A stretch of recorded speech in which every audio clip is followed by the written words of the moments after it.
Noni! Tää oli iso pussi.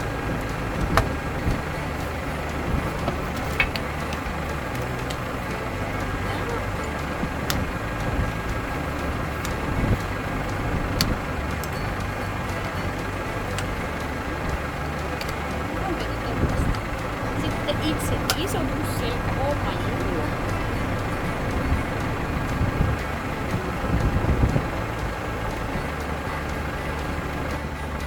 Se on hyvä. Mitäs muuta sitten? Merkkarit. Nonni. Eli tää tulee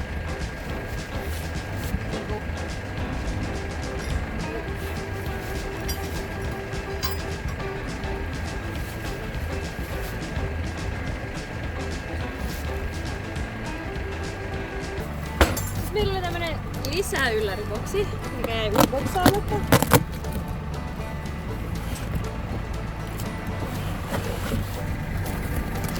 Täällä on ohjekirja, sitten tämä kalavaaka, sitten näitä sulkulähtiä. Tai kiepurissa puolella, joo, kyllä tästä. No niin, nyt me lasketaan merkkarit, että mä saan ne pyörälät sinne päähän.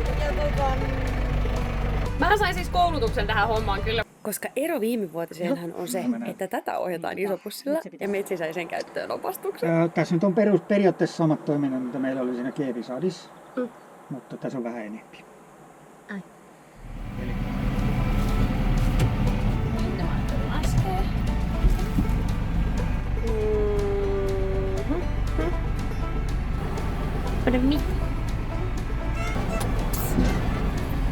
Mulla on se kuljetustuki siellä.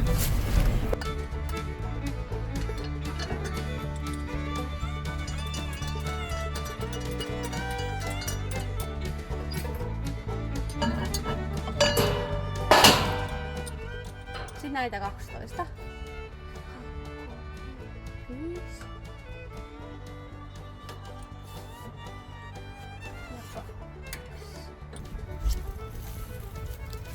On niitä vielä. Niin ainakaan tästä. Vähän vajaa eteenpäin sit toinen. No niin, mitäs muuta vielä unohtuu? Onhan läpät kiinni, että mä vaan kaada sisälle kamaa ja sitten levii. 1. 5. 1.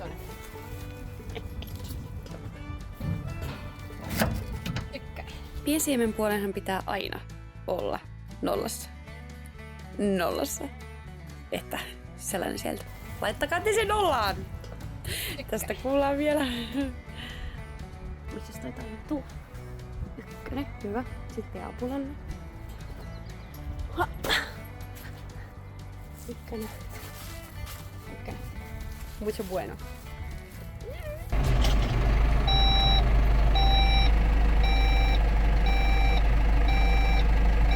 Mulla ei ole siemeniä. Oletko kaikki merkkareita vielä sen? Yksi pieni sokka.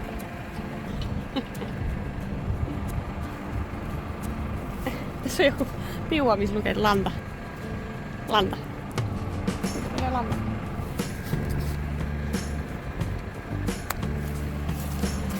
Kaillaan sen jää!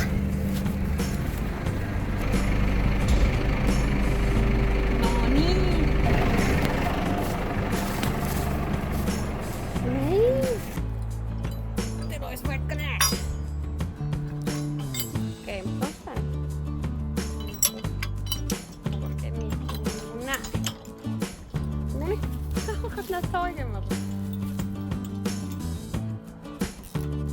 Liian pitkiä päiviä takana.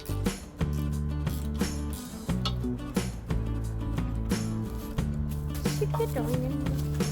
Noniin. Onko kone täytellä kylmää? Tai kiertokoe. Kiertokoe siis. Otakaa kiertokokeeseen.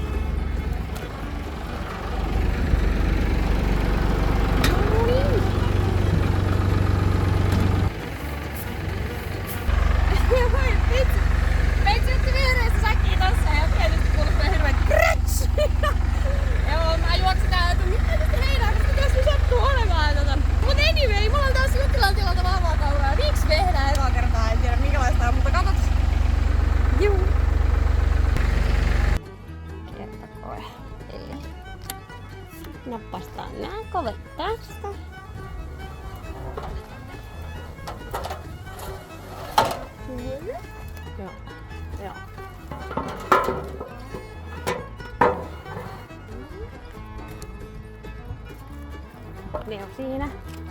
Ne täpät on tuolta. Joo. Sitten mennään asettaa joku asetus meille.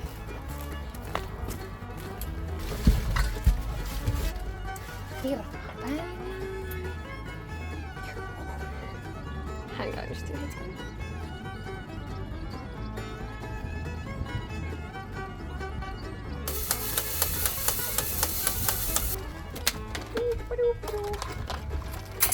No niin, se pelittää. Sitten Kalasaari.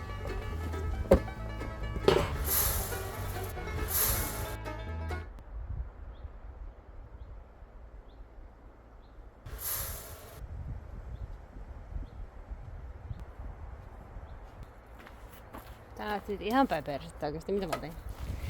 Me varmaan leikittiin tuolla. Ehkä siellä on nyt joku leikkisäädös päällä. Me kuullaan, että sylinteri liikkuu tuolla. Nyt menisi ton verran. Juu. Ne muuten liikkuukin. Ja sitten se punnitustulos, tietysti molemmat kaukalot molemmilta puolilta punnitet, niin orjallisesti annat sen punnitustuloksen tuohon. Eli kiertokokeet on näin yksinkertaiset. Tosiaan elämän lopuksi. Niin. Näistähän on meillä hyviä videoitakin olemassa. Ei ole mitään opiskella jotain. Opiskelinko?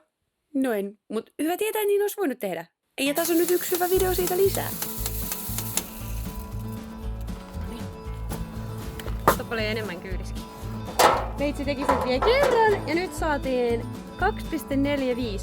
Ja se on mun mielestä ihan hyvä, ehkä vähän voidaan sitä just pienentää, koska siis tähän tulee myös heinänsiementä, eli tästä tulee suolavilja. Se on ihan hyvä vaan, jos sitä on vähän silleen vähän. Ja ei, se ei oo herätyskello, vaan mulla on kone ihan maassa ja me ei liikuta. Nopeusvahti. Speed-alarmi tarkoittaa sitä, että jos meillä on kone alhaalla, mutta ei tule nopeuspulsseja, niin se antaa hälytystä. Koska silloin sulla on maapyörä unohtunut ylös, tai maapyörän ketju on poikki, tai siellä on joku muu mekaaninen vika. Niin se on ihan hyvä hälytys.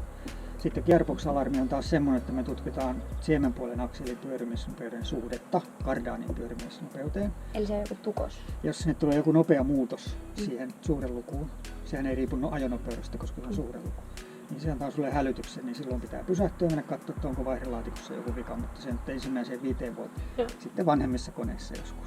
Koska se on ikävä vika, me tutkitaan vain siemenpuolta. Jos sieltä vaikka toinen jousista katkeaa, niin se kylvää 5 metriä, ei kylvää 5 metriä, kylvää 5 metriä, kylvää 5 metriä. Sitten sä oot ajanut tankillisen ja rupeat katsoa, että miksei tule hälytystä. Menet katsoa tonne, niin joku puoli tankkia. Sitten kun se orastuu, niin se on shokkiruutu. Raivostuttava, eikö ole? No, sitähän ei voi korjata millään, Ei, sen takia meillä on siihen hälytys. Okei. Menee niin kuin tekemään omia asetuksia. Mä yritän olla saamatta sekaisin tässä kanssa. Tästä sitä ei saa sekaisin, tästä niinku, mitkä on Lupa. lupaan. Tää oli kova. Lupaan. Jos et sä paina väärää nappia.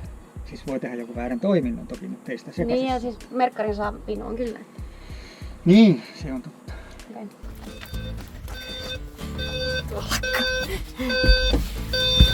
No niin, eli me saatiin mitä mä sanoin? Mulla on menee vaan vähän revenissä. Sitä menee yksi.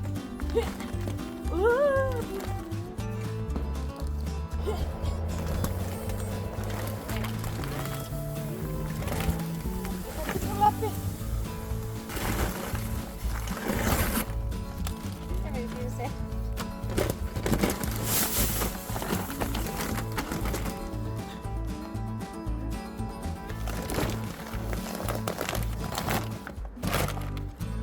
Mäkin olen mennyt.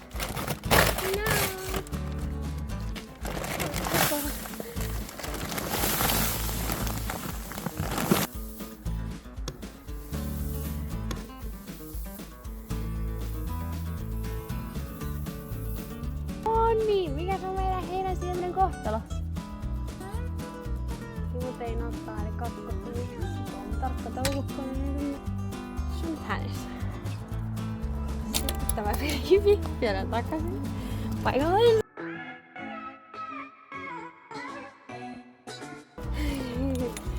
Siellä unohtuu helposti.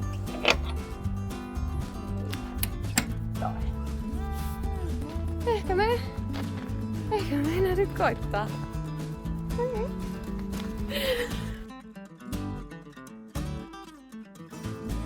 Se pitäisi... Mä otan piuhan kiinni, niin se lataa ton meidän softan uudestaan tänne näytölle. Eli kun pistää kiinni, niin se tulee automaattisesti. Joo, eka kerralla se kestää hetken aikaa. Se jää tänne muistiin sitten tavallaan se näyttökuva. Eka kerralla se kestää joku 30-40 sekuntia. Tämä on tosi vaan kertaluontoinen tapahtuma silloin, kun otetaan isopustyökone käyttöön. Eli jos sulla on vaikka ollut joku tämä meidän kone, ja sitten se on ensi vuonnakin sama kone, niin sitten ei tarvitse uudestaan avata sitä. Niin sitten muistaa. Se muistaa. Okay. Nyt kun sä menet sinne kotisivulle, se on se talon kuva. Ja sieltä kun sä painat isopus. Kato, tuohon on tullut ihan uusi tämmöinen. Siinä lukee isopussi. Okei. Niin jo, siihen saa noin AUX-säännöillä, eli sä voit ohjelmoida tänne näihin nappeihin eri toimintoja. Eli sun ei tarvitse käyttää näytöstä. Okei. Jos vaikka puolinostoa käytetään aika usein, niin se voi ohjelmoida tänne jonkin nappiin, niin se ei tarvitse pomppivassa traktorissa osoitella tänne mihinkään. Niin, käteen. Eli mistäs? Se on se isopus uuteen sieltä sitten. Niin nyt sinne lataantui tuo meidän kylvökoneen kuva ja ihan samanlainen. Mikä tämä TC on? Se on täskontrolleri, eli se on se täsmäviljely. Niin, aivan, jos Homma, on eli kartat. Niin, jos on kartat, sitten se pitää kyllä lataa tuonne sen softan ja sinne. Niin, Niin sen saa vaan siitä päälle ja pois.